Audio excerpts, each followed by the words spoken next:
Rumaragas ang pupapala po sa ating lahat para sa ating pang-araw-araw na talata. Tayo ngayon ay nasa Genesis Kapitulo 49, simula versikulo 1 hanggang versikulo 4. Ipinatawag ni Jacob ang kanyang mga anak at sinabi, "Lumapit kayo sa akin at sasabihin ko sa inyo ang inyong hinaharap.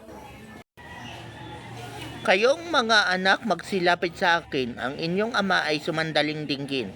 Si Reuben ang aking panganay na anak, sa lahat kong supling ay pinakamalakas. Mapusok ang loob, baha ang katulad. Ang bawat madaan ay nananambulat. Sa kabila nito'y hindi kasisikat, hindi mangunguna, hindi magtatanyag.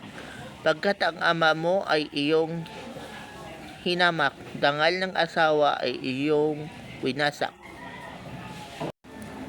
So sa passage na ito, si Jacob ay nasa kanya ng deathbed at malapit na siyang mamatay. Pero nung panahon ngayon, meron silang patriarchal society. Kaya yung patriarch nila na si Jacob ay nagbibigay na ng kanyang huling basbas bago siya malagutan ng hininga. So sa passage na to, inuna niya ang kanyang panganay na si Reuben. At syempre, hindi lang yung blessing, may halo pa yun na prophecy.